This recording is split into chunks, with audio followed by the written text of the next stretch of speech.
right, everyone. Well, welcome. I'm going to share screen so that Martin can lead us through a little bit of an intro, and then we'll go from there. Hopefully you can see Martin's crazy picture there. Oh, wow.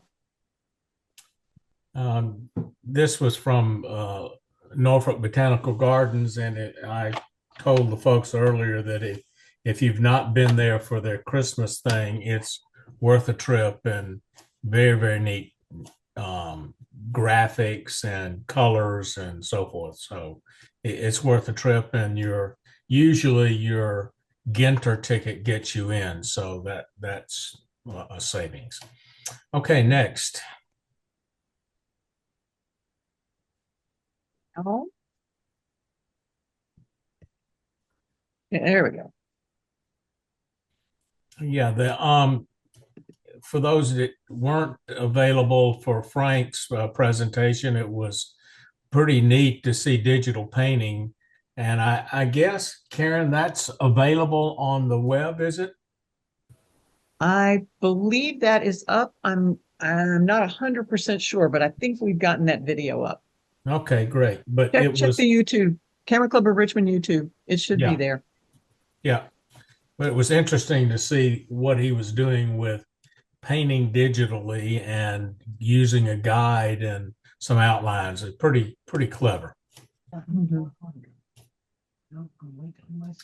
I would just say I think we had a pretty good year. The images that were submitted were great. If you know somebody who wants to get into the club, then or become an officer, then jiggle their fancy and have them get in touch with us. So, my thanks to everybody and all their efforts for making it a good year. I think it was good. Next.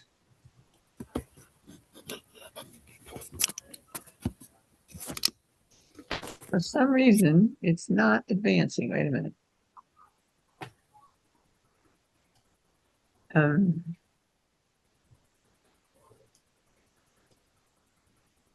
there we go. I found the trick. Okay. Um, you may have seen this before, but this is the total grid of how many images we had in each category, and in the novice and advanced and expert totals in the bottom part of the screen. Obviously, as a bell curve, we've got more folks in the middle than we do at either extreme, and that's actually good. The good news is, as you can see on the right, that we had a lot of folks put prints in, and that made for good judging and so forth. But a lot of images, a lot of different variations, and that is coming next month. Next.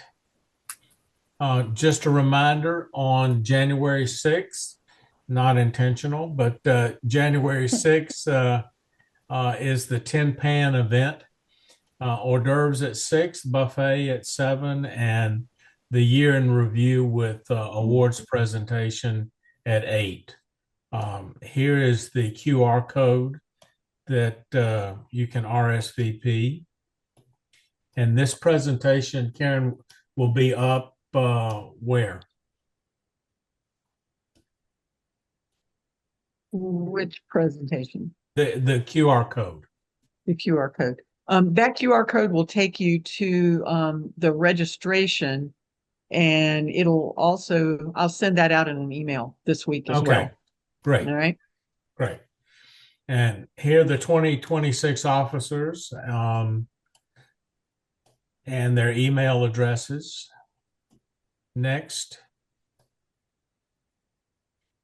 New members, Sandra Davis and Marta, as we have said. Anybody here that's a guest? I don't see anybody. Nope. Next. Karen, you're on. Okay. If you did not get the handouts, Laura was marvelous in creating some wonderful handouts for us. I did email those out earlier, and If you can't find that email, you can go to our Facebook group. I posted them to the Facebook group also. Right. There's that RSVP again for the banquet, just in case you missed it on the last slide. And then I try to keep it to one email a month, but we've got so much going on. There will be two more emails probably going out this week. We'll send you the payment information for the banquet. And then also we have a new partner for Camera Club of Richmond. It's a company called MPB. And it's interesting that we all were talking about selling and buying cameras earlier because that's what they do. They bought an ad to run in our monthly magazine for the next year, and they buy, sell, and trade camera gear. I don't know a whole lot about them except they've been really nice in getting information to us and giving us money for an ad. So I told them I would give them a little airtime. Great. So, If I could just add, that is the company that I bought the D90 and lens from. Oh, great. They shipped, Okay. they packed it up well and shipped it to me, and it was as advertised. The condition of the camera. And what's cool about MPB versus MPB and KEH, I think, are the two biggest sellers of used gear in the United States that are actually stores as well. And the cool thing about MPB is they give you photographs of the actual item that they list for sale. KEH uses stock photos of all the items, so you have to actually contact them and say, send me photos of the item I want to buy. Specifically, it's kind of odd how they do it, but yeah, MPB is pretty cool because what you see is what you're going to get. Okay. Yeah, they've been easy to work with. I've also successfully bought many lenses and including some vintage film stuff from MPB. Okay. Hey, Buck, welcome. Hi, thank you. All right. Next. Doug, any comment? $45 views and a QR code, and that comes right to your front door, I guess.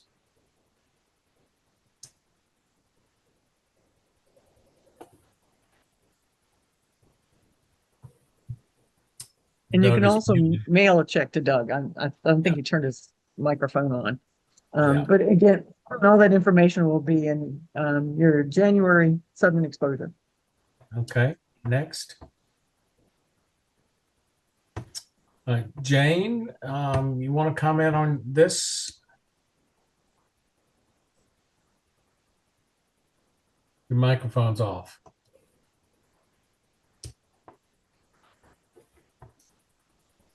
Jane, your microphone's off. Sorry about that. Our next regular scheduled meeting is January 13th. Ray Schneider will be doing intentional composition through photography. And if you scroll up a little bit on there, you will see our assigned subjects for next year are patterns, shadows, and multiple exposures. And I just bring this to your attention so that as you're out taking photographs, you can be trying to gather some types of photographs within within the categories. Okay, great. Karen. It's back to me again. Be sure to look at your January Southern Exposure. We will have a list of all of the 2025 winners. And for those of you who are looking at the calendar going, wait, you can't do that before the banquet. We are going to hold Southern Exposure for the first time ever. It's not going to go out on the first of the month. It will come out on the 7th. So we can unveil those winners at the banquet, not spoil the surprise. And then we'll have the full list out to you when Southern Exposure comes out on the 7th. Also, check our recent spotlight videos. It's a great way to get to know other folks in the club. And if you've got somebody that you want to know a little bit more about, send me your nomination and we'll spotlight them at some point in 2026. Great. Did I see Pat? I don't think I saw Pat. I think Pat is traveling, so I don't think she's on. As per our comments earlier, 2 exhibits are still up, Ginter and VCU Health. And Uh, Perkinson. and Perkinson, right, right. And the exhibits that are scheduled for next year are listed. If anyone has feedback or wants attention at another venue, then let us know. But that's what we have thus far. Next. I did not see Michael. Michael also had a conflict for tonight. But if you still don't have your prints, be sure to get in touch with him. His email is prints.ccrva@gmail.com. Just let him know if you still need to pick up some prints from the end of your competition. And then just to stress that we have 4 in-person evaluators in 2026. So some familiar names there, Mary Fisk Taylor and Jamie Hayes from Hayes and Taylor Photography. Then Anthony Rumley, one of our favorites, and a new one, Kevin Morley, who did a presentation for us, I think last year. Thanks to Terry Troxel. We got Terry Kevin. met up. Great. Yeah. Jane got him to come back. So we've got in person. We want to see some more prints in 2026, since you'll have a chance to, bring 2 photos in for these folks to evaluate for you. So keep that in mind. That's great information. Paul, any comment? No, not like it's so much a new software. I should have caught this. Sorry, Martin. But just equipment so we can have amplification in the room. So just researching what we need to do for that. No change to Zoom, folks. You'll still hear everything as you normally do. It's just for folks in the room where maybe the presenter is not so vocal. We're just trying to get it the way we can amplify. Okay, great. Thank you very much. Next. Terry, any comment about image evaluation procedures? Nope. No, that's a digital director, and whoever. It's not me. I don't decide on image evaluation procedures, but we have them posted, and we will keep looking for, the new schedules and so on. We will get as quickly as I can, I'll get the winners from the 2025 up on the website, so you can ponder them further after our award ceremony. Okay, great. Thank you, Terry. Next. Hey, real quick, back on the multimedia. Did we agree that, or say that January is going to have to be remote? I think something with the church. I forgot what we said. Yes, January will be remote as well, since we will have been together the week before. That's what I was doing. And usually the weather's not that great in And January. somebody was a genius to put tonight's on remote. They do fortune telling as well, but Yeah. the QR code, online learning and photo shoots, as you can see. Next.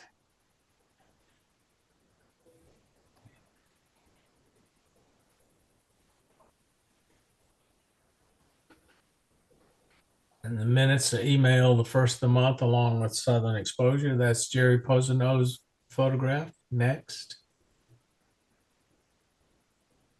Carol, I did see, and both Harold and Carol are here online. Harold, any comment?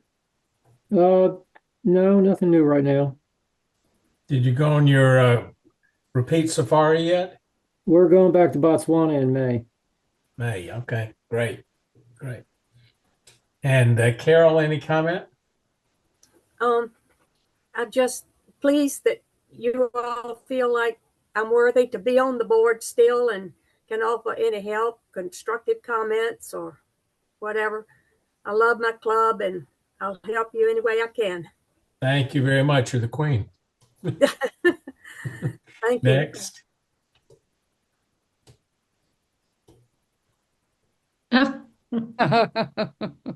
Wow. Feature presentation, multiple exposure with Laura, Yes. and a little bio here. Yeah. I am honored to be back. So, and let's see, Karen, I should have asked you before since I was enjoying visiting with everyone. Can you make me co-host, please, so I could share my slides from here? That way I can do the Photoshop and Lightroom.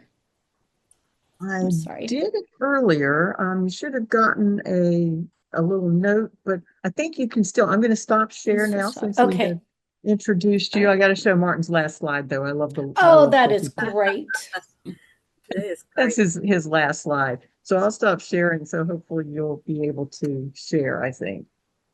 Give it a Great. shot. And I really like the camera, the drapes opening. That was quite dramatic. Oh, thank you. Thank you. I had a little time on my hands, so I got fancy. That was Yeah. great. Good. There we go. I learned anything. All righty. All Good right, you're work. seeing your slide. Yes, my last one. So there we I go. think that, yeah, I think that's the end. There you go. Now we have the beginning. And let's see. There we go. All right. First of all, I am very happy to be with you today.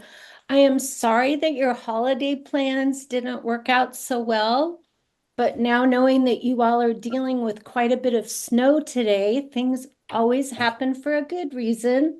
I hope that you guys will have a tremendous banquet on the 6th. I do want to talk about, excuse me, the format for tonight. I'd like to go over the slide presentation. So I'll be talking about multiple exposures created in camera, in Photoshop, as well as phone apps for Android and Apple, and then another app, Snapseed. So hopefully you will have tremendous tools to be at your resource. I do want to thank you. When Jane approached me of this, I still am an avid ICM multiple exposure person. So it was fun to take the challenge on of not moving my camera all the time intentionally. So I honestly have images that I never would have created if it weren't for this class. So I have really been having a good time getting ready to share everything with you. So, and talked about the ways that you will have this. Okay. And one of the advantages of in-camera multiple exposure is that there are only 4 blending modes. Those of you that are familiar with Photoshop, you have 27 choices. So when you're working in camera, then that way you really have control and you have four options. But then if you want more, you can always use another app like Snapseed or go into Photoshop. And I'm sorry, those of you that have a Sony camera, you know that yours doesn't do multiple exposure, but I do have a couple of workarounds for you, so you will not be left out at all. Okay. And I do try to, let me move this, there we go. When I am sharing images, and I do share one image per day on Facebook, usually about 7 or 10 every 7 to 10 days. And I always will give you my settings. So if you see something of mine in Instagram or Facebook, I try to make sure to put the settings. That way it's just informative for you. And this picture was taken with my infrared converted camera, and it was a multiple exposure created using the light mode. And you will see quite a few infrared multiple exposures tonight as well. Okay. And one thing I have learned is that if I am bracketing images on my Nikon, and I have the Z8, I can't turn on multiple exposure. So if you have a problem like that when you are trying to turn on your multiple exposures, if you're Nikon, you know that you're might want to check bracketing. And if you have another camera model, just go ahead and see what other, high function you are asking your camera to do. So just to keep it in mind, so you won't have to have that surprise. And when I started doing workshops, I was doing predominantly intentional camera movement. And I would ask people to turn off autofocus. I am finding the older I get, I am not wearing glasses. I could be wearing them, but I leave autofocus on for the most part. And especially when you're doing multiple exposures and you're not doing movement, do whatever works best for you. And that's a perfect time because what I'm sharing with you tonight are what works best for me. And you will be making decisions as you go on this journey to see what feels best for you. But I would definitely recommend, if you have image stabilization or vibration reduction in your camera or your lens or both, do turn those off, because that will make your experience a little bit better. You won't have a stress of trying to take an image and your camera won't let you. So, and if you find that you want to leave them on, you're not going to be doing any movement with your multiple exposures, then that's perfect. So you will have flexibility there. And these are just the settings that I go through. I do use RAW for all of my shooting. And one thing with Nikon, when I'm doing, image 1, image 2 combined, if I do a 2-image multiple exposure, my multiple exposure itself is in JPEG. And that's not anything I can change, but I have not had problems with editing my multiple exposures at all. Okay. And here is one, it's from San Francisco and it's in the dark mode. And we will look a little further in the slideshow so you see what 2 images created that. All righty, let's see. And I did share about shooting RAW, and my multiple exposure is in JPEG. So we're good with that. And with multiple exposure, I have the option of shooting 2 to 10 images combined in camera to create my multiple exposure. I would recommend when you're starting off to just start with 2. That way, then you are going to have the total control. And what you really want to be learning is how you can look at a scene in front of you and figure out which part you want to be visible in your final multiple exposure. So starting off with 2, it will give your brain a chance to really start to learn which part of my image will show if I am using light mode or dark mode. So there are tons of combinations that you can have, whether you choose to move your camera or not. Okay. And I do quite a bit of shooting with my iPhone. I'm at the river just about every morning with my 2 dogs and usually my camera and my iPhone, and I'll use both to take pictures. I knew when I took these pictures with my cell phone that I would want to combine them in Photoshop. I think it was one of the first multiple exposures I did from my phone to Photoshop. And I just was so excited to see the sunrise because we had not been seeing the sun for a long time.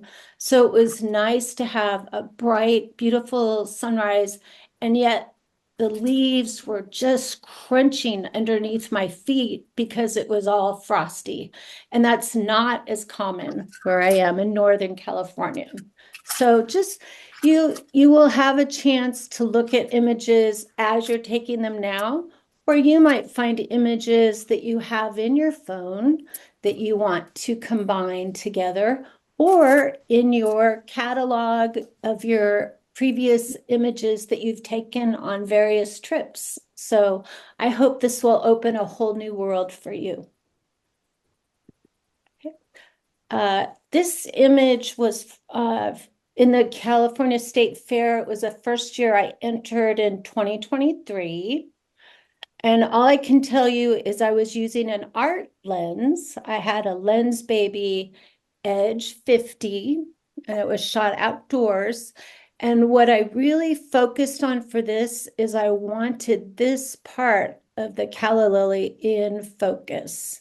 And then the rest with an art lens, you can choose to let the focal field fall off a bit. So, and I did get a word of merit, so I was very flattered. And it was just kind of my start a few years ago. Okay. And these are some of the workarounds I was talking about. And it can be for Sony users, or maybe you don't have your, access to multiple exposure at the time. One of the things you can do is use a longer shutter speed. So you would have time to move from one subject to another. And Eric Malm, M-A-L-M, is a photographer out of Europe. And he is amazing. The images that he creates, he only uses single exposure, but creates images that have multiple subjects. And he will put a black glove on and cover part of his lens as he's going from one to another. So that's an option. And I will confess, I thought, oh, that's so fun. I'm going to do that. Oh my goodness. That is not an easy task to do. So I would recommend either a black glove or a black piece of paper. Obviously not black, but just something to cover your sensor, your lens, so that you can get from one scene to another.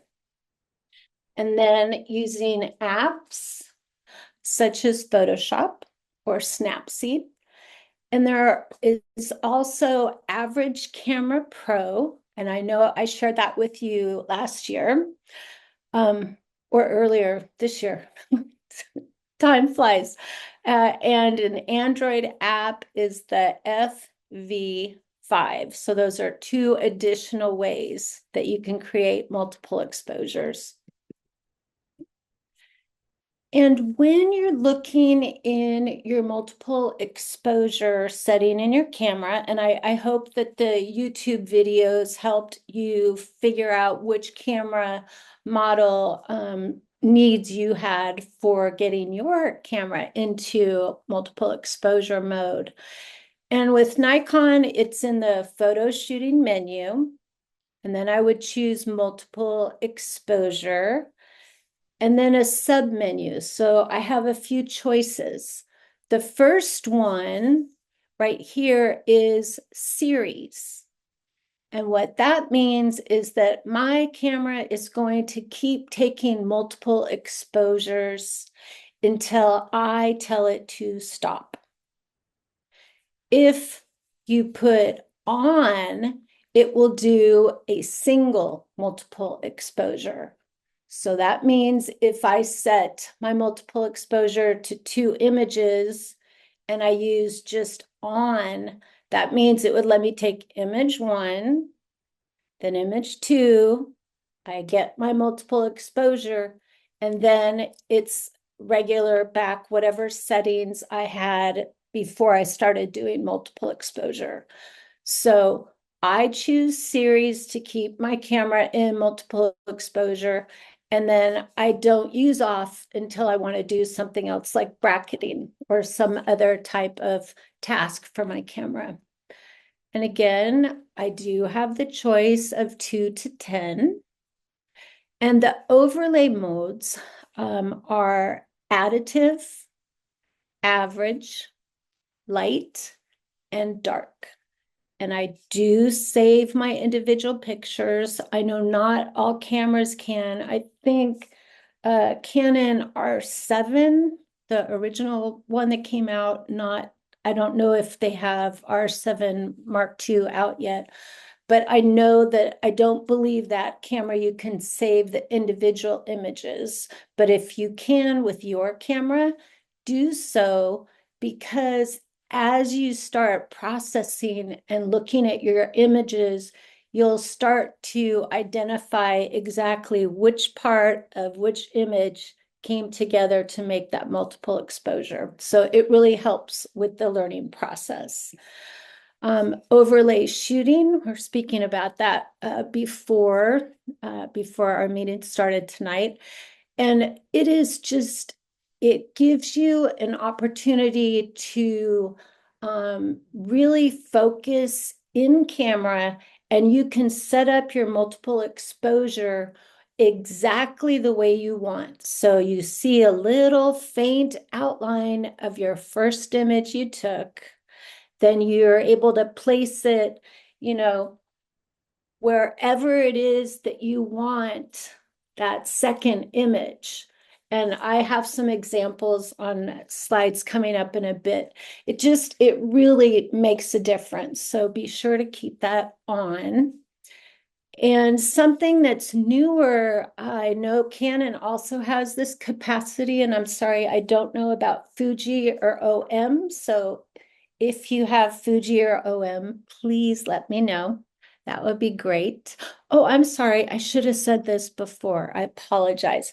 If you have any questions, just put it in the chat and I'll go through the slideshows. We'll have a chance to take some images together with our bingo card. And then I would want to be able to have time to go through all the questions. So I'm sorry, but just jot it in the chat. Then that way you won't have to worry about remembering what it was you were going to ask.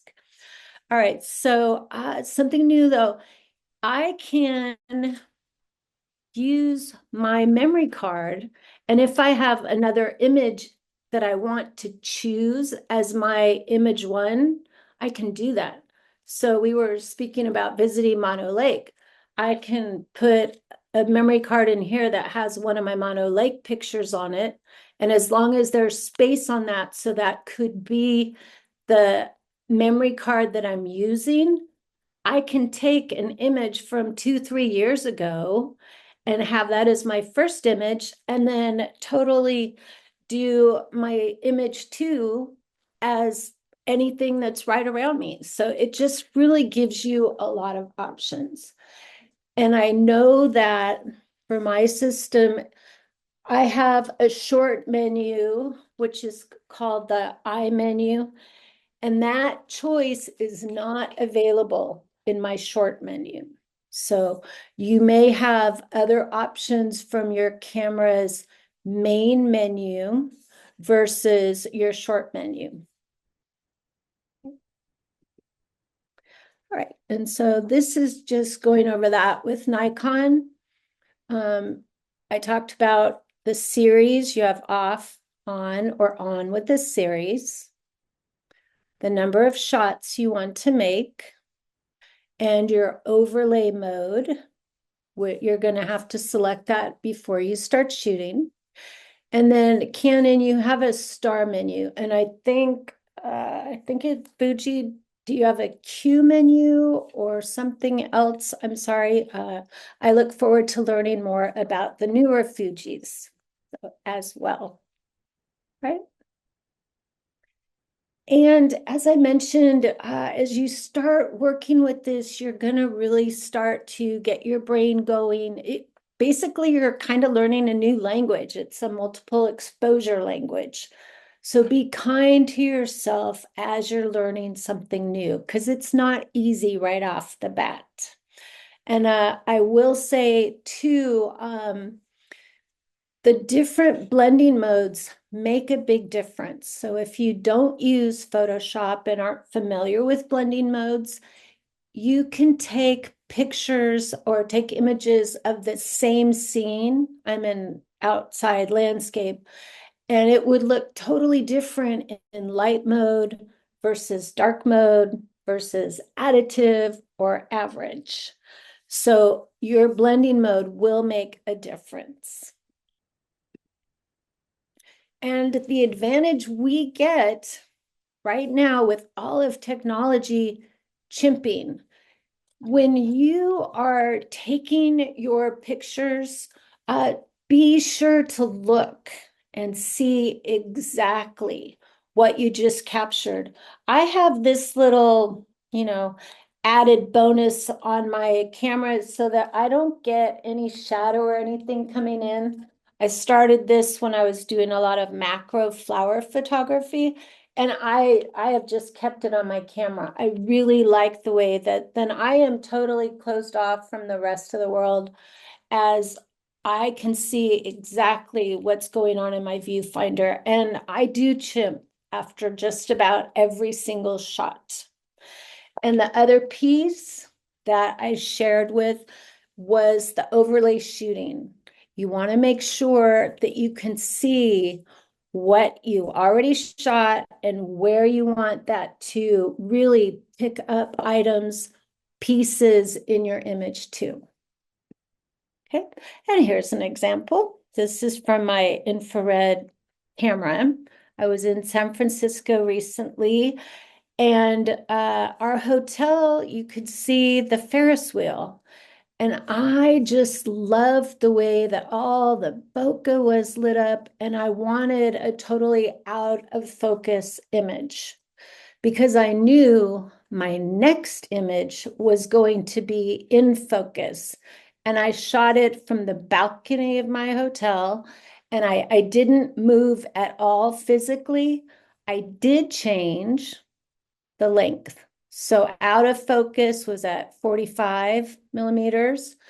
And then the in focus, I backed up a little bit because I wanted this in focus Ferris wheel right in the middle of the out of focus Ferris wheel. And I was able to have this as an overlay, and then I could line up my next shot. So I got that in camera.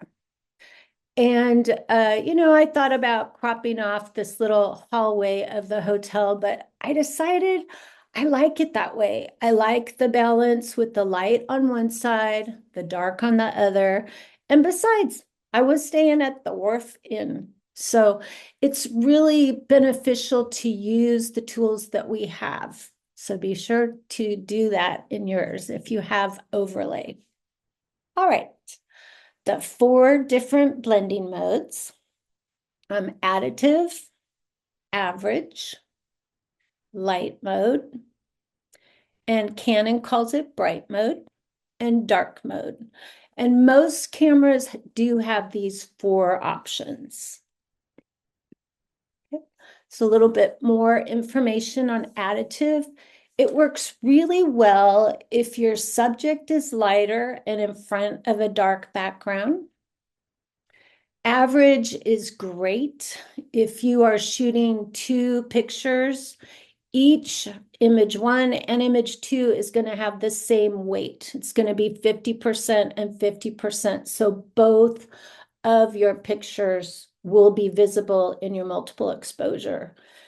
And I do want to say, just because additive works better with a lighter background or dark background, try it at different times. You are going to find your favorite subjects for what works best for you.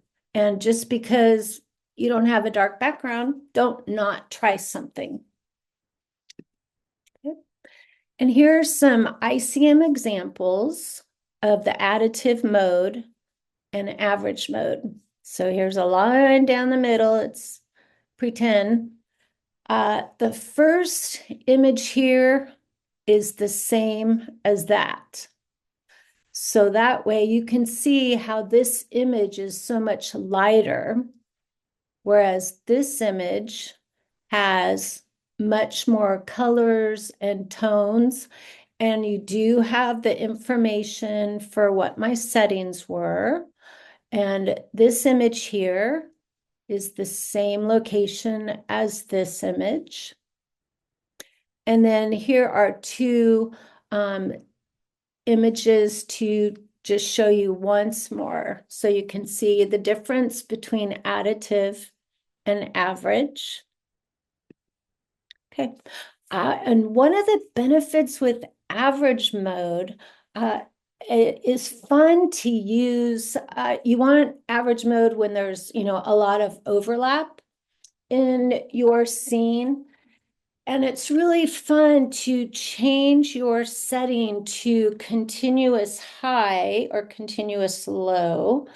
And I would change it to 5 images. So this way, it's just going to take pictures quick. So you're just going to go ahead and move from one location to another. And you will have fun with that. I usually do 5 images when I'm doing average mode in a continuous shutter. And here's one example of buildings. I was at a doctor's office. I always have my camera with me, total nerd, and I'm happy about that. And I was shooting out the window. So buildings out the window. Here's an example of a bridge that's by where I walk the dogs every day.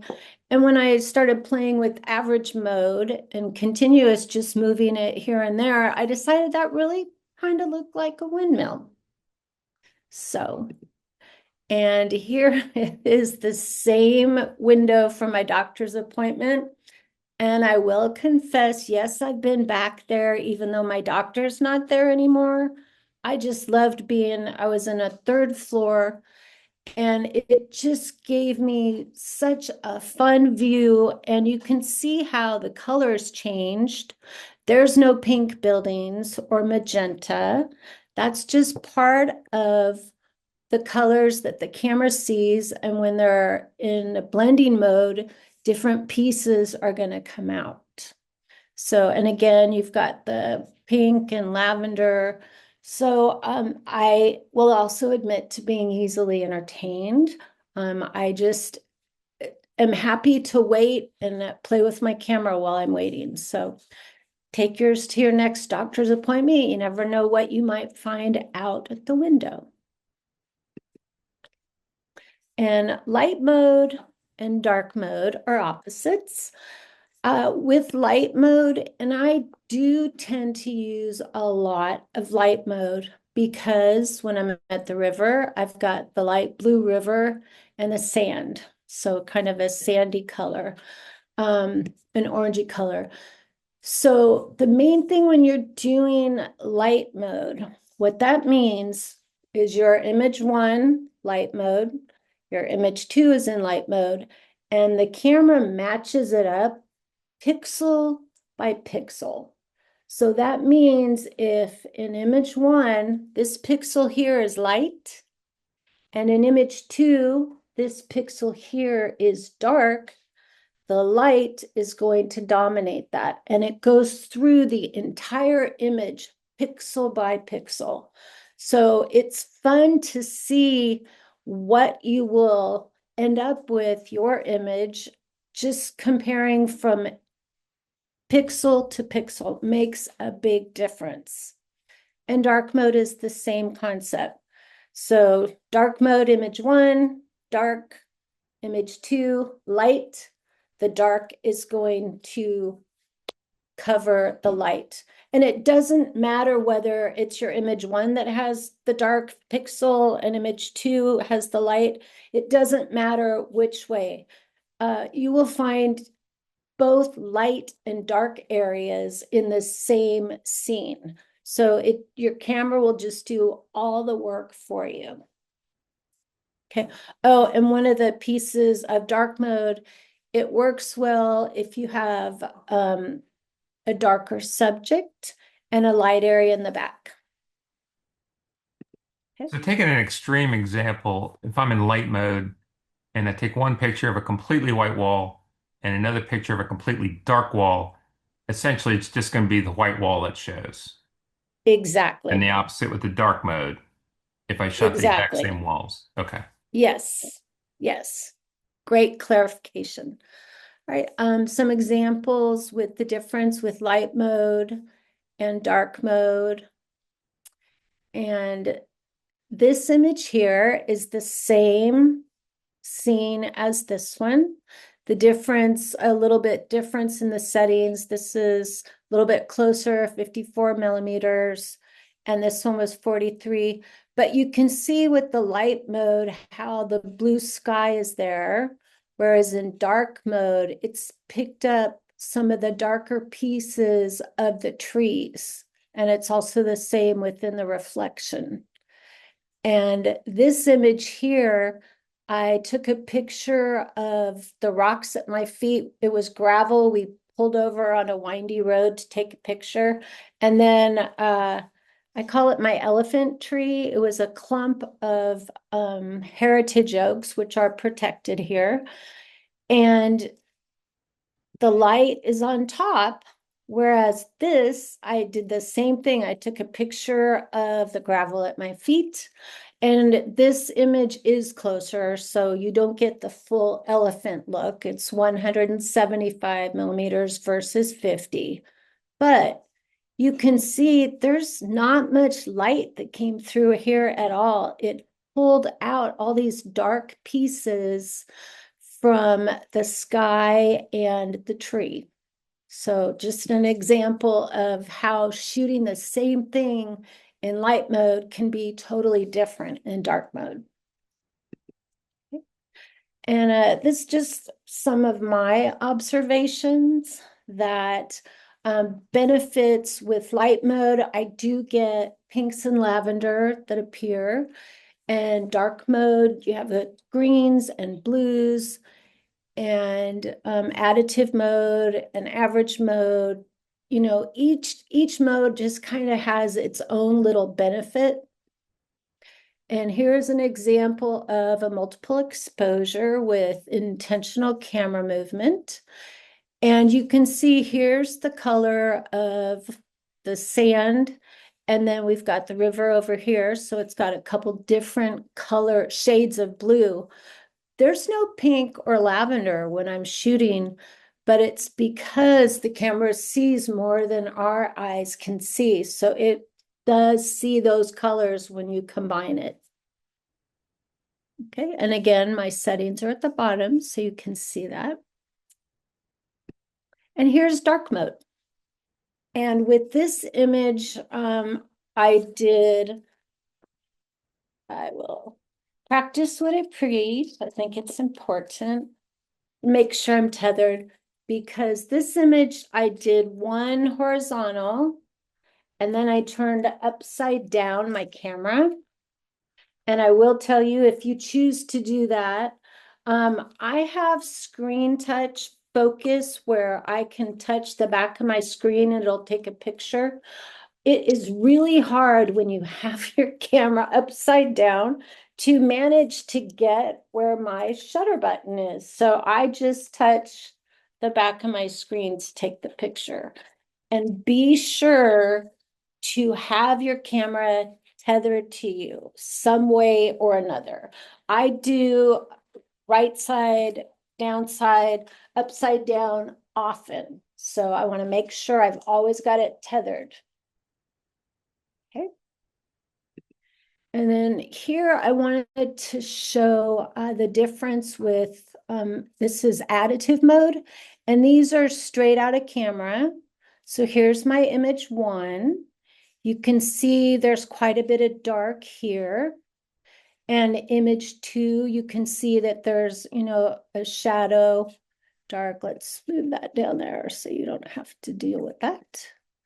And I don't think I can get that anymore. Okay. All right. Oop, sorry. Okay.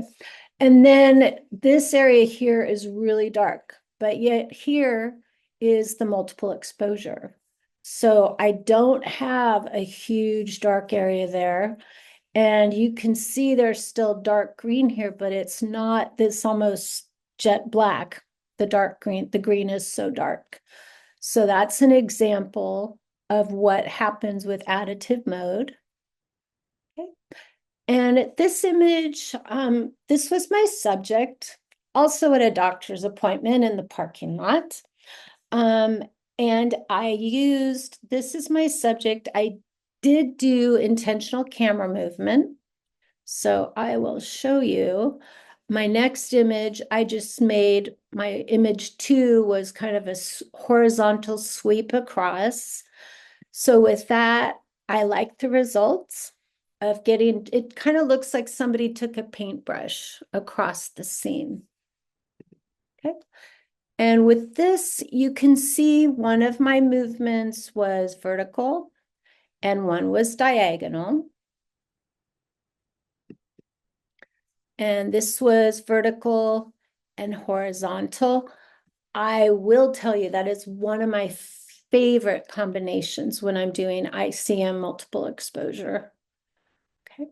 All right. So as you're getting ready to start, use your favorite lens. Whatever lens you like the most, that you're the most familiar with, use that. And I would recommend starting with light or bright and 2 images. And then you're going to adjust your ISO, your shutter speed, your aperture, the, triangle that you have for however you would normally adjust for that scene in front of you. If you are choosing to do intentional camera movement and wanted a starting point, I would say your ISO 100, try half of a second for your shutter speed, and then your aperture as needed with those. Just a place to start.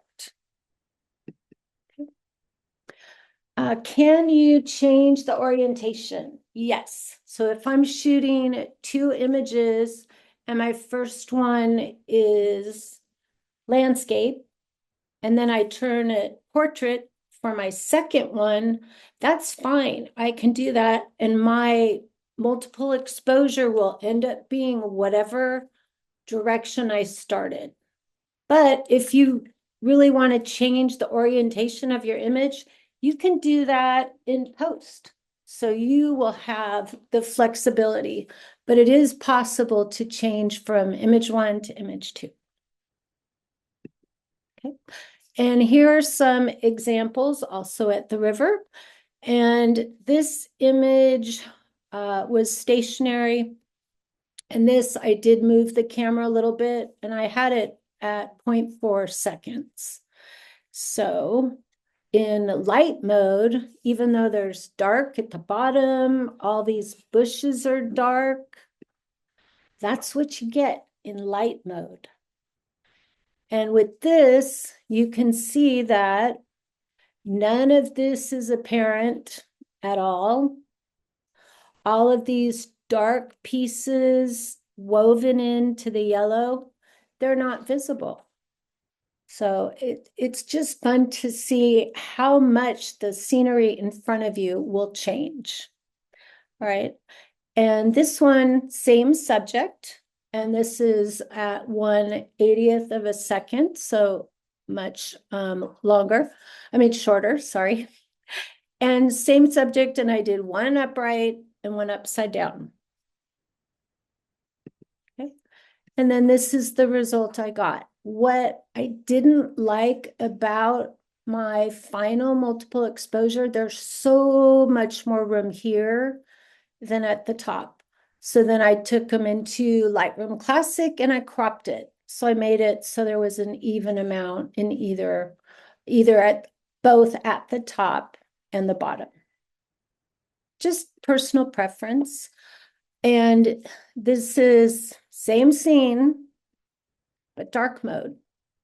Look at how different that is. And you saw from the last examples, same scene. We've lost all of our sky because that's light. So, and I also think having these side by side, you can see exactly how this part, the top part of this image is going to cover that light area because it's dark mode. And the same thing down here. This dark area here is going to cover your light area there. So it's just kind of fun to see the different results you get when you're shooting the same subject and using different modes. Okay. I was doing a workshop on intentional camera movement and multiple exposure. It was after Labor Day weekend, so kind of the last hurrah of summer and sunset. And I was having the most fun watching this dad entertain his family that was with him by tossing his daughter up in the air. And I did one right side up, one upside down. And you can see where the tree is in different places. And this is why I composed in camera. I wanted the father and daughter to be visible both times with the tree.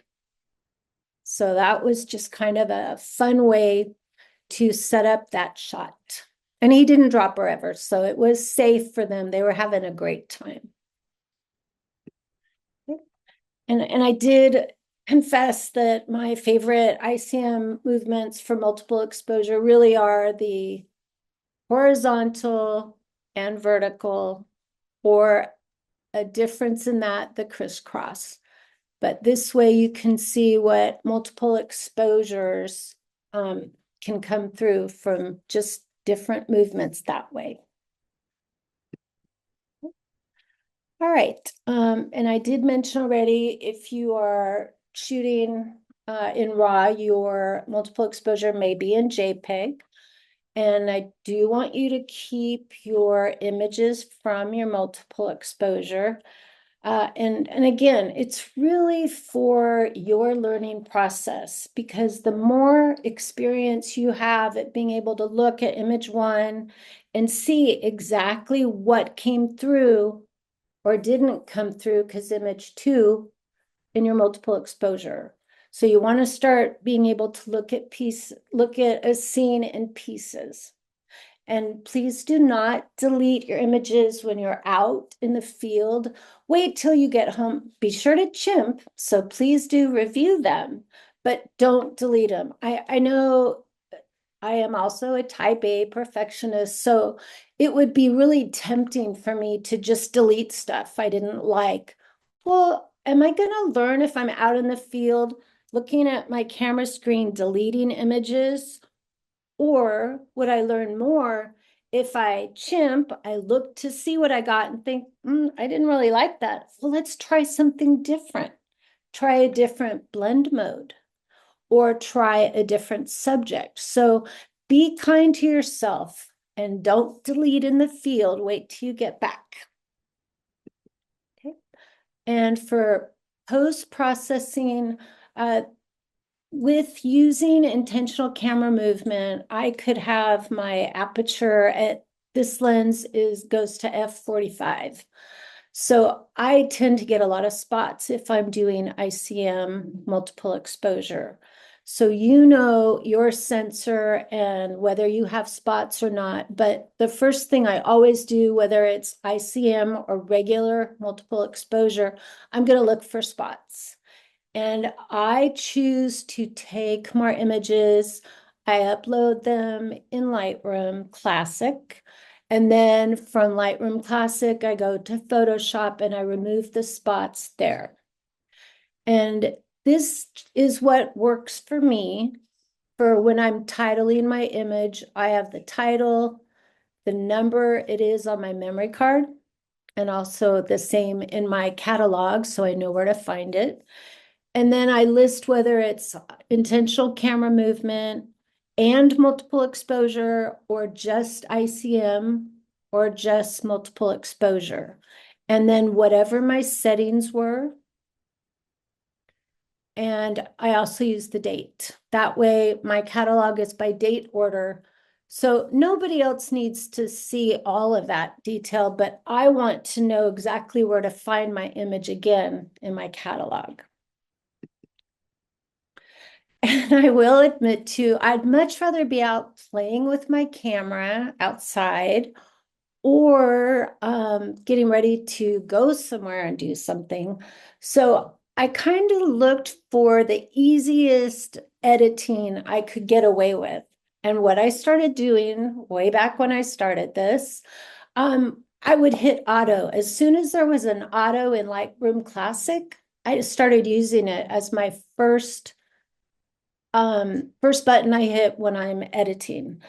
It doesn't mean that I'm going to let Lightroom have all of the say, but it just gives me a starting point. And if I don't like it, I undo it. And then I'll go from there. But that's what works for me. And as far as editing, Lightroom Classic has had so many upgrades where you really can. I know people now that don't even go from Lightroom Classic to Photoshop. They just do all their editing in Lightroom Classic because you do have a lot of options now with masking. I will use a radial filter over an area or a brush. So I do that as well. So just what works for me. Okay. And this is just how I check for dust spots or sensor. And I found that I did step by step for you on a couple of the slides, and I did the little bullets here so that way you can see from step 1 to step 2. Okay. And combining images in Photoshop, let me back up. There are many different ways to achieve the same task in Photoshop, and this is what works for me. And I do want to take a minute and show you right now. So I'm going to get out of that, going to open Photoshop, and I'm going to open Lightroom.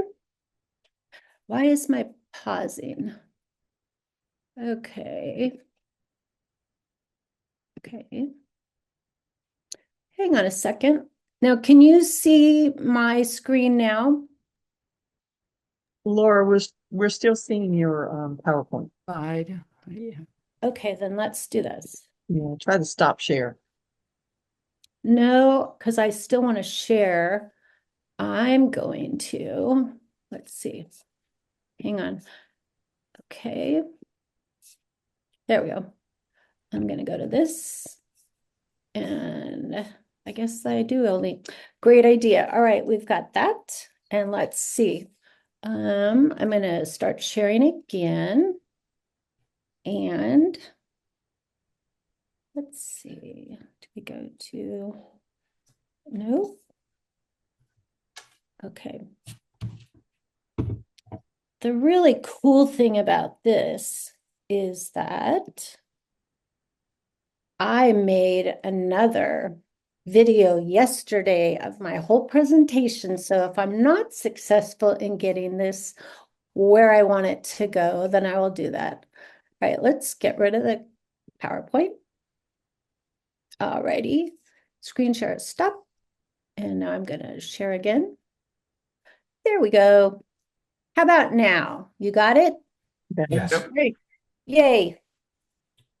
Always time to take a minute. Okay, that's my Photoshop. And now I need Lightroom. All right. So these are from the trip I did to San Francisco with a group called Nikonians. And it was at the beginning of November, and I just had a blast. I have not explored the Presidio since it became public. So, as I said, I was having a blast creating images I never would have created before because of this class. So thank you very much for that opportunity to expand. All right, don't look for a second. I just want to get a picture. Okay. And it was really foggy when we first got there. All righty, in the ballpark. Okay. There we go. All righty. And let's see. Okay. All right, actually go to this one. So when I am taking images from Lightroom into Photoshop, first thing I do, and I am on a Mac, I'm going to right click and then I get Edit in Adobe Photoshop. And they usually ask me, do I want to edit with a copy? I just say yes No, and Laura, open we're not anyway. seeing, we only see the screen. We don't see your menu items as they come up. Just FYI. Oh, thank you. That's good to know. But you can see the image here. Yeah, the bridge.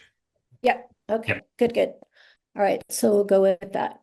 And then that way I wrote it out step by step. And if you have any questions, you all can contact me at any time. So good to know you don't see the menus. I'm sorry, I was not aware of that. All right. So now my images are in Photoshop. The first thing I do is pull my, I got to move myself a little bit. Okay. I want to copy my image because whereas Lightroom is not destructive, I can go right back to my original image. In Photoshop, if you get too far down the way, you may not be able to recover your image as it was when you brought it into Photoshop. And with this image, the first thing I would do is go into erasing these little bushes that were infringing on the Golden Gate Bridge in the fog. So that's what I would do first. And I'm not going to save that one. Okay. Now, voila, one that I already took away those little areas. So the first thing that I'm going to do, and this is just what works for me. I know enough in Photoshop to be a little dangerous. So I try to stick with what I learned first and how, for me, how I copy one image and get it on top of another. I hit the shift key. Let me figure out where I'm going. I think it's that one. Yep. All right. And I'm just going to take the image and bring it right on top of where I want it to go, and then I'm going to drop it. And I can see here that it's a little off center, so Photoshop's really good at letting you know when you've got it totally done. You'll get a plus in pink. So this is good enough for this sake. I just wanted to let you know that piece. So now I have the Golden Gate Bridge on top of this image. And this image, I kid you not, it was a dirty window. As I said, I was in the Presidio and it was such a windy day. We were in an outdoor cafe and they had these beautiful, plexiglass type windows, and it takes a lot of beatings. So I did almost a macro shot to get really close. And I got the blue because it was a little bit blue outside. By then the fog had dissipated a bit. All right. So the first thing, I go to opacity and I'm going to put it at about 50%, somewhere in the ballpark there. And if you recall, I mentioned about Photoshop's 27 blending options. And they're not all something, some I have never found a use for yet. I may very well find a use for them. But I go through each and every single one of these. And as I go through the list, and I understand you can't see the menu there, it changes my image. So I know this is difference. That's what difference looks like. Hard mix or pin light. Linear light is my favorite for this image. Vivid light, hard light, soft light, overlay, lighter color, linear dodge or additive, color dodge, screen, lighten, darker color, linear burn, color burn, multiply, darken, dissolve, and normal. So I know I liked linear light. So I'm going to stick with that. And then I may want to go back and play just a little bit with my opacity. This way you can't see the bridge at all. Whereas I get the other way, you can only see the bridge and not very much of the dirty window. So I'm probably going to stick with where I started. Probably 43%. Oh, we'll go right back to 50. So that is even for the top image and even for the bottom. Then I had this image, which was an ICM of grass that was right by the Presidio. And I'm going to take the new image I just made and put that on top of the grass and bring it back down. However, when I was doing this first, I had a little happy accident. For whatever reason, my image of the grass was larger than my image that I had been working on in Photoshop. So what I got was a framing of that last image. And I really liked the way that it just kind of carried the whole piece of the image all the way to the edge. So, and I'm still on 50% opacity, but now it's going to be blending the grass with the other image. So I do the same thing where I go through, that's kind of fun. I could do things with that. I'm going to just go through one at a time, all the way through. And also for those of you that do Photoshop and you do a lot of masking, you can combine two versions to make your own result. For example, let's say in this image, which is darker color, maybe I really like this part of the sky. I can keep that image and then go back to another version where I could end up with something really different on the bottom and combine them. I'm not going to do that right now or today because I really just want to focus on making a multiple exposure. But I did want you to have a chance to start thinking about, oh, I know what I could do with that. And with this, you can choose which one you like the most. What I do with once I have my image and I ended up with multiply opacity 50%, I'm going to go ahead and duplicate my image. And with that, I'm going to keep my image number. And what I'm going to do is multiply whatever blending mode I choose. I put the name of that. So I picked multiply and at 50%. So that way I will have that information in Lightroom as well as in Photoshop. So this PSD, okay. But yeah, I can go to this image. We'll just let it close. All right. And with this image, I'm going to save. Remember when I said I only know very little in Photoshop? These are the steps that work well for me. So then I can go right back to Lightroom Classic, and there we have. Okay, all right. Now, can you see this image now? I think you need to stop sharing on Photoshop and then share again and go into Lightroom. Thank you. I'm so sorry. That's okay. Okay. You'd think Zoom had figured that out by now and allow you to switch between applications, but it doesn't. Yeah, that would be great, wouldn't it? Okay, Yeah. so here we go. Stop share.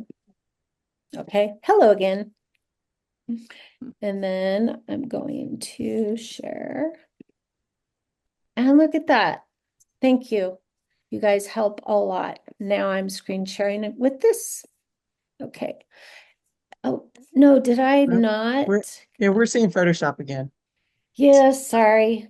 It's okay. All right. It's okay. I'm going to stop share again. And I'm going to close out Photoshop.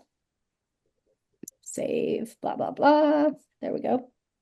And just so Okay. you know, we could see your menu choices in Photoshop. It was the Okay. Lightroom piece, but when you first got into it that we Okay. couldn't see. And that makes Thank sense. you. Thank you so Mhm. much. Yeah, sharing All right. Lightroom's So, weird because there are like 5 different components that make up Lightroom. So when you share Lightroom, it only shares like one component. It's it's really weird. It's like you got to share your whole screen. all right. So here we're going to go to Lightroom. And I need to go back to Zoom. Uh-oh. Go to share screen. Okay, I've got that. You can see my application. That's great, except for that's not what I wanted to share with you. Okay, there we go. All right, how about now? No, you can't see it, can you? Not yet. The Zoom window. Okay. Well, you know what? I'm not going to worry about it because all I was going to show you was the image that came from Photoshop back into Lightroom Classic. So I'm not going to worry about not being able to see that piece. I apologize for technical area, which is my fault. But let's see. I'm going to stop sharing that. And I'm going to go back to sharing. Okay, there we go. And now I want this to be little and I want this. All right. So let's see a minute. Okay. All right. And can you see the PowerPoint now? No. Okay. Okay. There we go. Up here. Sure. There. All righty. Now you can see it, correct? Yes. Yay. Thank you very much for bearing with me, guys. I really appreciate that. All right. And let's go to slideshow. Okay.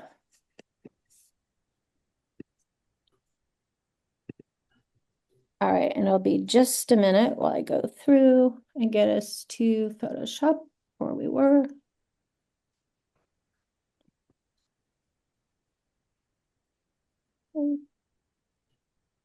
All righty, just about there. Okay, so thank you very much for bearing with me and the steps that I use in Photoshop. Okay, and I did want to tell you it does matter which image is on the bottom. I'm taking a class and our subject was decay. So we went to a town that's literally decaying, and this building really is at that funky of an angle. They're not great pictures, but what I wanted to show you is how much of a difference there can be when these are really just shades of white, with the exception of the roof. So 04, I want you to remember, has the roof, and 05 has the double doors. So this one, 04, was on the bottom. So the one with the roof was my image that was stationary, and I brought the double doors and put them on top. So you can see how I can still see the double doors here. And this was at subtract 49%. Same setup and difference 49%. Now I changed it where 05, which was the one with the double doors, is on the bottom. So and I did the same blending modes from Photoshop here as well. So you can see that subtract 49 is different than subtract 49 with 04 on the bottom. So it's just interesting to see different blend modes. And the only reason I ever figured this out, I was teaching a class, intentional camera movement, multiple exposure. And one of the gals asked me, hey, Laura, does it matter which one's on top in Photoshop? And I thought, I don't know the answer to that, but I will let you know. And I was a 3-week course, so I think I probably spent about 8 hours playing in Photoshop with different images. And my answer was yes, it matters which one you put on the bottom or on the top. So you may want to try doing it a different way so you can see which version you like the most. And here's an image I took with my phone, another cold, chilly morning at the river. And I didn't like the way the branches were too close to the edge of my photo, so I just erased them a bit. And then I took them into Photoshop and I duplicated it and flipped it. And then I started going through all of the blending modes. And I love this version. It just reminded me of like yin and yang and having, exact opposites. And I like the blue with the black versus almost the orange or gold with the white. So just one example. And here's the one that we just did, my dirty window, the original one, the modified one here, the result. And then another option you have is, changing color. I use Lightroom Classic and I can change the color of my dirty window using the color grading panel. And then there's the grassy curve. So that would be purple dirty window. And then this was what I ended up creating because of this class. Thank you. I am not an artist with a pen, but I did add a little birds over there just because I felt it was too blank on this side. So I had a fun time creating that. And here are the images that I talked about earlier and said you'll see the two pieces that made it. This is underneath the Golden Gate Bridge and one of the forts in the Presidio, and it's dark mode. So you can see that all of this light, white, foggy sky, it's gone because dark mode took over those pixels. Okay. Here's an example of 3 images put together in Photoshop. And I did edit it a little bit more where I erased some of the lines going through the flowers so you can see from one image to another. And I have been having a great time with my infrared camera lately. This is a window from the weekend in the Presidio. If you see me on Instagram, you will notice that window has made a lot of appearances and it's not done yet. Here is an ICM of a pond by the river. Combine those two together for this. And then I do not use a hood on my lenses.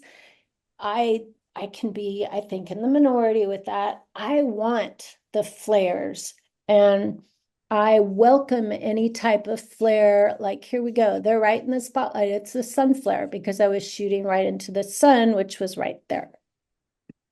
So, but when I put all that together, this is my multiple exposure with 4 images. Okay. And here's my window, fell in love with the flowers. And I just really liked the texture that it brought into the image. You wouldn't normally think of combining nature with a dilapidated window in an industrial area. Okay. Couple more examples. And here are cell phone apps. And I did share this earlier with the ICM. Different options with Samsung. If you have Expert RAW, you can do multiple exposures in that. And if not, then FV5 is an app that will work for you with your Android phone. And here are the different types of modes you get. That. And for Apple, Jane was asking me about this early, the Average Camera Pro app. And I have my settings on this. I have 2 images set up. And what works for me with my cell phone, I have my camera on my front page And I put slow shutter right next to my camera, my cell phone camera, and then I have Average Camera Pro right next to that.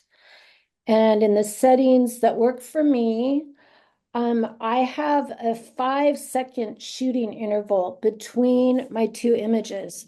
That way, it gives me a much greater time to really frame it. I find that with my I don't know, maybe I see differently using a camera versus a cell phone. So I like the 5 seconds with the cell phone. Camera, you can do however long you want between images. So that's what works. And one thing too, excuse me, here are some examples with Average Camera Pro. When you are shooting images and working in Lightroom or Photoshop rather, or Snapseed, be sure to go ahead and duplicate whatever image you're starting with. So here is Snapseed. I went through every single step by step. And it's a fun app, and I prefer using it on my iPad just because it's a little bit bigger than my cell phone. And here's an example of what I created in Snapseed because of this class. Thank you.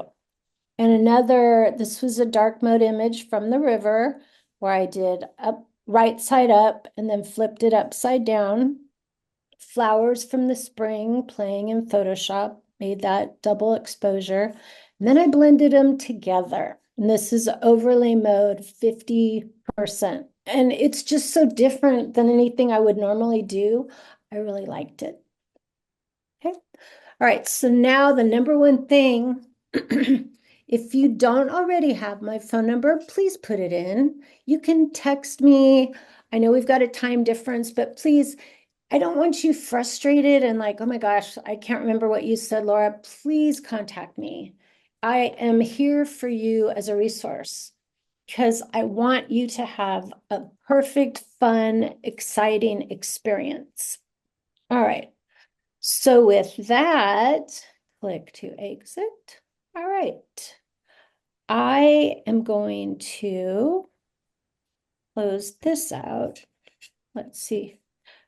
All right, let's see. I'm going to stop sharing that. And I'm going to share again. Okay, you can go away. You too. Go ahead. All right. And I was trying to figure out what would work best for us, for you, because you're at home. So my guess is you have your camera right next to you. What I created was just a bingo card for the Camera Club of Richmond. And I used the 4 different modes we talked about in camera. And then I also made a category for your choice. If you want, you can do 5 of your very own and get bingo 5 in a row right off the bat. I think that's great. Or you could, with the light mode and dark mode, and can you guys see the bingo card? No. Not yet. I'm just rattling on. I'm like, wait, I don't think I shared, did I? I'm sorry I about did that. send it out via email just before the meeting. But Yes. I can share it if you want to just talk. Yeah, let's do that. Then that way, you guys won't have to watch me go back and forth between sharings. So let's see. All right, so you are on. Thank you very much, Karen, for rescuing us from that. Okay, I'll pull it up. You keep talking, I'll pull it up. Okay. And what I wanted, the reason why I did a bingo card is that I wanted you to be able to explore the differences between light mode and dark mode. So you'll see duplications. For light mode, I have light on the top half of the image. And then dark mode, dark on the top half of the image. So let's see. Okay. All righty. Let me get that. Okay. All right.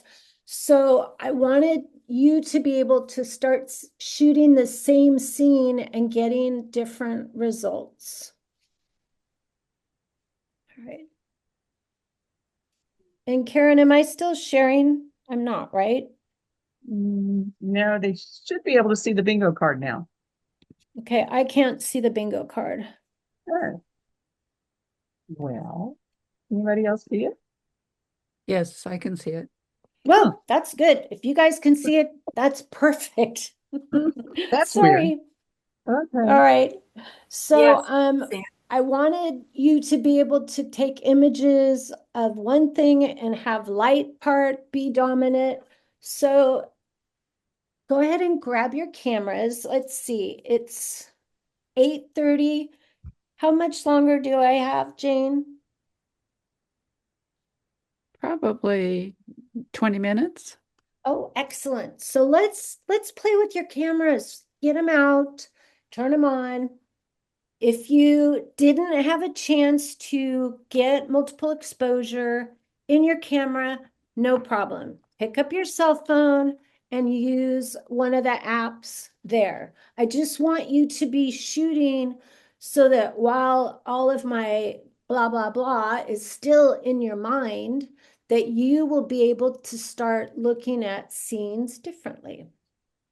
So with that, I'm going to stay here. Oh, yay, now I could see the bingo card. Thank you very much, Karen, for saving us with that. Perfect. So, and I also, if many of you worked today and had a long day, if you are not in the mood to kind of come up with something, I gave you a little cheat sheet at the bottom, indoor ideas. You can take pictures of anything. I just want you to go ahead and use your camera, doing multiple exposures and starting to train your brain in seeing a different way. So are there any questions on what it is that you are working on now? And also, it's a great little intermission. You can get up and move away from your screen. Okay, all right. You might want to check the chat. There were a couple of questions there. Exactly what I just did. I just opened it up. So thank you. That way you are being engaged and I am looking at this. So, okay, I will do that. All right, great. Good questions too. So I am yours. So as you are starting to shoot and play with your bingo card, and you will notice I didn't give you a free space in the middle because you have that whole free column. So in the middle, I put 5 images average with continuous high. So I can put my camera in continuous for 30 images. If I put it into 60, let's see, what is because other Nikon people could run into this as well. Let's see, my choice. Yeah, I can do 15. I cannot do 60. When I get to 60, it kicks me out of multiple exposure. So when you're doing your continuous, don't go all the way to your high end. I'm only asking you to combine 5 images with that. And then I hope those of you that are on Facebook that you will go ahead and share what you're doing there. I will check your group so I can come back to that. All right. Yeah, Laura, that's a great idea. For those of you who are not on our Facebook group, Camera Club of Richmond has a private Facebook group for just our members, and that's a perfect thing to do there. Is let's share some of these pictures, and Laura is a member of our Facebook group, so like she said, she can check out what we've done and give you some feedback there. So feel free to post all of your work and your creativity there on that group. I'm excited to see what everybody's doing because this is way out of my comfort zone. Well, and here we are, we're in December, and then is it August that you have it as a selected subject? I think. Does that sound right, Jane? Yes. Yes. Yep. Thank you. Thank you, Marty, or Martin, excuse me. Yeah, you have a lot of time to play. And I will tell you recently, I understand exactly those of you that are new to multiple exposures and all these changes. I have a dear friend who is a phenomenal night photography expert. And we went out to try and get the Milky Way at the very end of the season. For us on the West Coast, the end of our season is at the end of October. And it was miserable. I can't tell you. I've been out trying to shoot the Milky Way and the night sky probably more than 10 times. So it wasn't my first outing. It might as well have been so. And I just remember feeling so frustrated. And we're both retired educators. And right about then is when I inadvertently hit my tripod and knocked over my tripod, which of course had my Z8 on it and my very nice lens. And what do we hear? We hear a smack. And I'm like, oh my gosh. Well, by the grace of goodness, I actually had my hood on that lens. Only because if I wanted to, it was my 14 to 24 for the mirrorless. If I want to use my neutral density filter with that, I had to have the hood on. Because I had the hood on, it saved my lens. So I remember how frustrating it was. And then my friend just took me through once we got my lens out of the mud, because of course we're right in front of a lake. But I know what it's like to be frustrated. Take advantage of me because I am here for you. All right, I'm going to give you guys a couple more minutes and let's see. Hopefully this will work for you. If not, let me know and I will stop. A bit of a So question in the chat. all right, that's where I'm going right now. Shannon, you asked where Dr. Marm comes from. My Girl Scout camp name was Marmion, and in my 60s, I still have friends that call me Marm. And I changed careers midlife to become a teacher. So my mom was a teacher, my grandmother was a teacher. I figured it out later in life. So Marm kind of comes from my Girl Scout name and my teaching background. And the doctor comes from getting my doctorate in education. So I just put Dr. Marm together and I have that on my license plate of my car. And it kind of is the me who I am when I'm doing photography. I take all the pieces that came into this time and Dr. Marm. All right, and can you explain what additive mode is doing with the images? Yes. With the additive mode, those of you that did film, if you ever did a double exposure where you found that you had to shoot lighter in order to get the image that you wanted, when you shoot an additive, your multiple exposure is going to be lighter than your image 1 and your image 2 in the places where it was really dark. And remember, additive worked well if you had a lighter background and a dark subject, I believe. And let's see. With average mode, does the camera take your exposure and divide it? Yes. So, Paul, your question, if you have 4 images, each of your image will be 25%. If you have 2, 50, etc. with that. So the number of shots will not be overexposed with average. Okay, and let's see. Let me get to this. Yeah, one thing I was futzing here, I realized that now I set it to like 10 shots. After I took one, I could see the photo, just normal exposure. I took the second one, I just saw that one.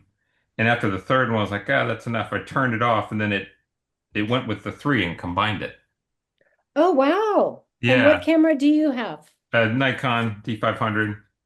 Cool. I didn't know with my Z8 or my mirrorless, if I have it set for 5 and I turn it off in the middle, I don't get my multiple exposure. So that's good to know. With yours, you do get a final multiple exposure. That's great.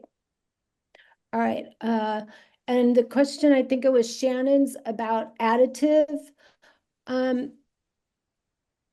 I think that the main thing with additive, and I think I may have shared, this is the mode I use the least. So it's probably the mode that I explain the worst, if that's possible. But with the images that I shared with the same subjects, which is slide 22, you can see in the additive mode, it's really light.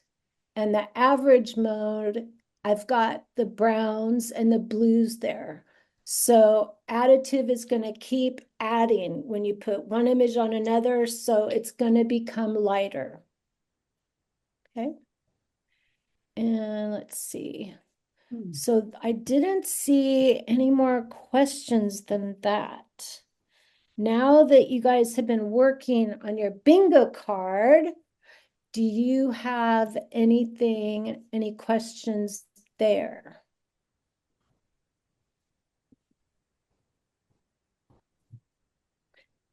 That's what I get for being a teacher. I sent everybody to play with their cameras and they're not coming back. That's good. Oh, you're still there?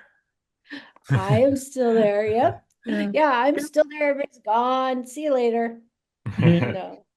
Feel free to turn on your microphones if you want to ask something directly to Oh, Laura. thank you. Now that we're informal, we don't need to go through the Yes, chat. please do. Yeah, I'm here. I'm not, I'm actually at my friend's house. Those of you that remember, I had issues with my Zoom and I still am having issues. So my fellow friend Nikon shooter, who is the night sky person, I'm like, hey, can I come over and hang out and use your internet and all of your electrical plugs, please? So I am Is your friend captive and learning from happy your to be. presentation too? Pardon? Is your friend learning from your presentation too? Oh, she's taken classes with me and we go out one-on-one all the time. So I already sent her the slideshow. A fellow teacher, I love hearing her hey, that's really good, or no, what were you thinking with that? So I'm very, very fortunate to have a good friend that has the same camera make as I do. If one of us can't figure it out, the other usually can. Can I ask you about, it's morning and you're getting ready to go to the river. Do you have in mind what you're going to create? Do you think about, oh, I want to get that grass that I saw last week over here and put it upside down on this? Or do you just go see what you can find and put it together? I mean, are you more impromptu or are you thinking about it before you go? More impromptu because I have a dog that's turning 3 at the end of this month. And so I have a 3-year-old dog and a 13-year-old dog and my camera. And my dogs have friends that have treats. So when we're walking around and one of their friends has treats, they will sit down and wait for me to shoot, for a long time. They're really good at that. But if a friend comes that they know has treats, all bets are off. So what I like doing is, because I'm in the same location every day, I do think about when I upload my images into Lightroom, I'll be, oh, I like that, but I think I want to try this next time. Or I will shoot with my infrared camera and then think, I think I want to try that with my non-infrared. Oh, and something I didn't share, I do have neutral density filters on the end of my lenses. Because I do so much ICM. That way I didn't want to have to think about which lens do I have and do I have a filter on there. I use my new go-to lens, since I saw you all, is a 28 to 400 millimeter. It's an f4. It doesn't matter to me because usually I'm moving it. So it works really well and it's lighter weight. I have a bad back and neck, so I can't carry, the 2.8s that I did once upon a time with my D800E. So I like planning ahead. And if you look at my Facebook, you'll start to see some of the scenes that I shared with you with the right side up and upside down. So I just really enjoy different parts of the parkway. And there are, if we go off the main beaten path, then I know exactly where I'm going. I'm walking to the pond because the pond has beavers that are out there. So I'm both impromptu and planning ahead. Thank you. My pleasure. All right. Any other questions? Laura, I think I if see. nothing else, all of this will give us an opportunity to think about something unusual and different for most of us. Yep. And sorry It's to like interrupt. my story earlier about the fellow that said, turn it upside down, turn it upside down. And normally you wouldn't think about that, but you said it too. So I think the next event that I'm going to do it upside down and right side up. And I know you will have it tethered to your body with your Always. Yes.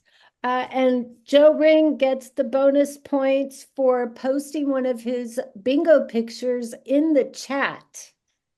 Using the Average Camera Pro. Taking pictures of your laptop. Way to go.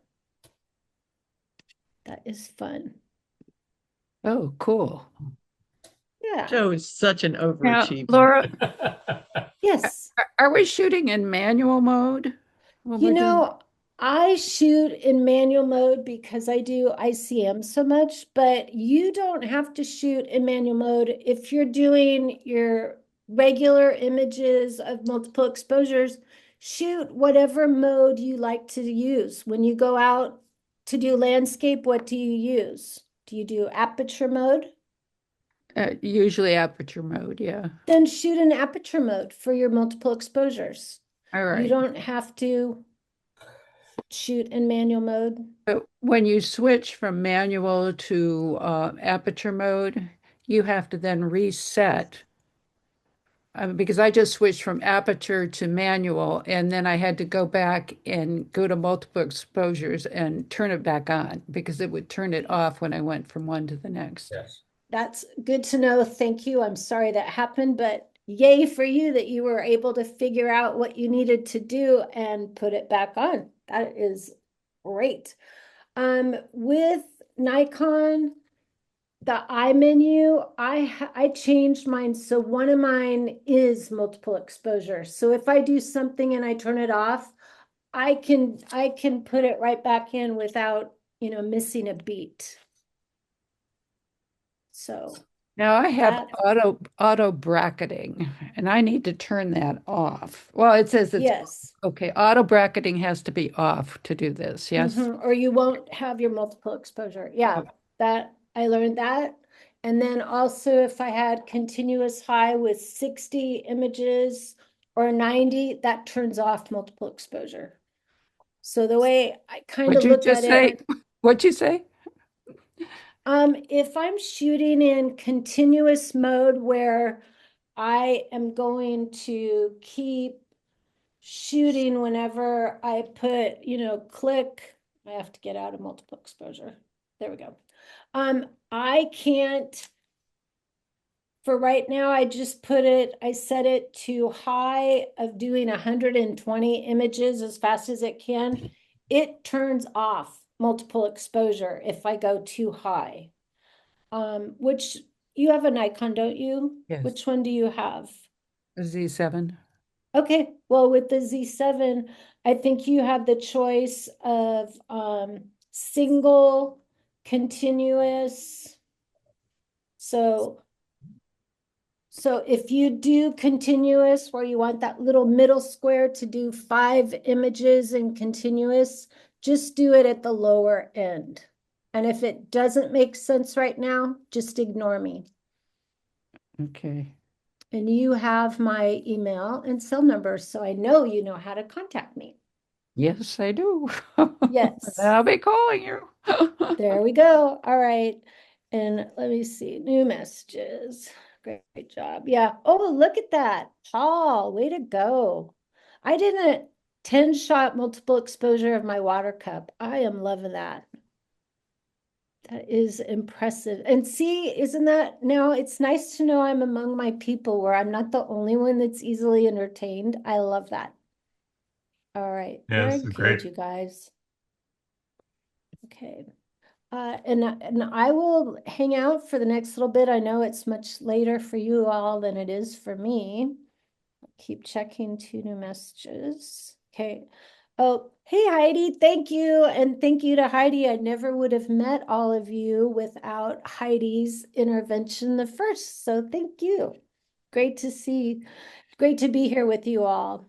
All right. Well, thank Hey. you very much, Laura, for sharing. My pleasure. And I had so much fun doing this. You know, I learned a lot too. So thank you for that opportunity. And remember, I know that your month for your focus on multiple exposure is August. I'm here, so you guys know how to get a hold of me. All right. Okay. And please Wonderful. join us back in August. You'll get to see all of the work that we've done from between now and Yes, then. that would be Because you're an delightful. honorary member now, you know. I That's am. right. Oh, look at another one. I Oh, like here we that. go. See, Right. you guys are doing great. Yeah. Looks like some palm fronds, maybe. I don't Yes, it know. does. How am I? Very fun. Oh, there it is. Okay. Yep. Yeah. Oh, Very yeah. a new dimension too. My It's a Greek, pleasure. You are very it's a Greek welcome. statuette. It's a Greek statuette and the tablecloth. Oh, Very okay. creative. That's fun. Ike, Yeah. the fellow that I was telling the story about at the beginning that said if you don't have anything to shoot, then do multiple exposures and turn it upside down. He had another technique that was very clever.